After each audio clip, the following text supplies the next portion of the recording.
Early to midsummer is the time when damselfly nymphs can form a large part of the trout's diet. The key to successfully imitating this nymph is not to use too large a fly.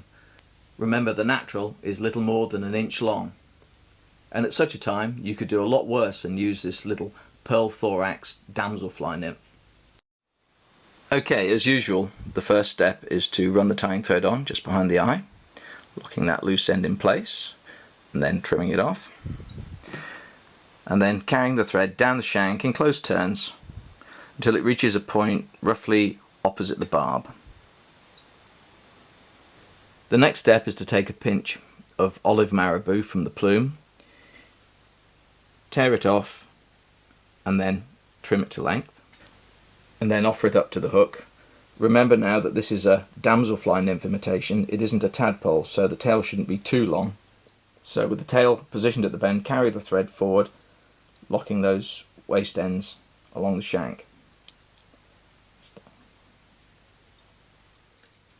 Next, take a length of fine gold wire, offer it up to the hook and just catch it in on the far side of the shank, draw the end through and then take the thread down to the base of the tail.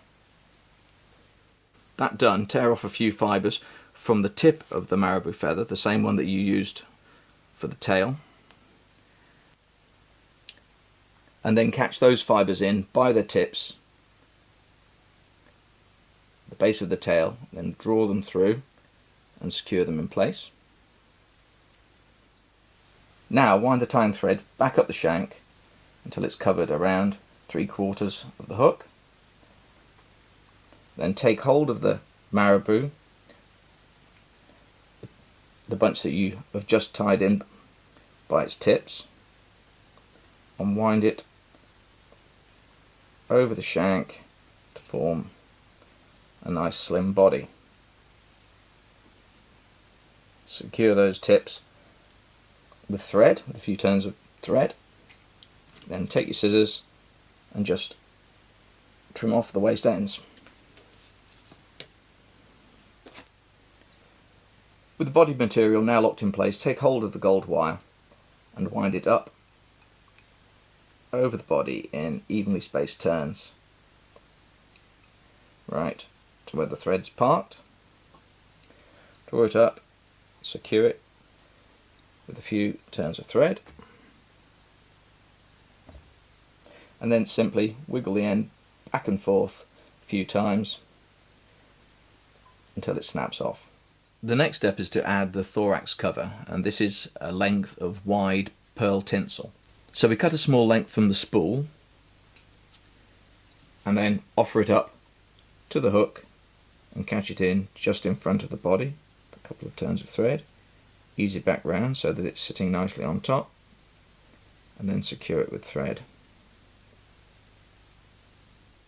Next we take a small pinch of olive marabou just from the base of the plume, just as fluffy as you can get, and dub that onto the thread. It's a good way of using up the sort of marabou that you wouldn't normally use. That done, we wind it up towards the eye to form the thorax. Now we prepare a dyed olive soft fibred cock hackle, stripping away the fibres from the base to leave a bare section of stem. Offer it up to the hook and catch it in just behind the eye. Now we take our hackle pliers, grab the tip of the hackle, then wind on a couple of turns.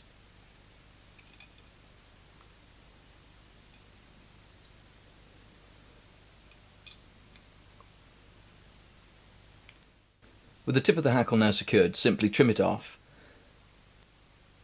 then trim off the waist end of the hackle stem.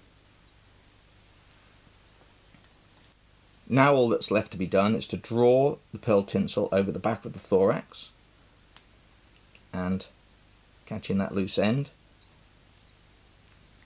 Then just pull the tinsel forward slightly, make another turn, draw it back, a couple of turns underneath, just so that we don't end up cutting the thread when we trim off the waist end of the tinsel.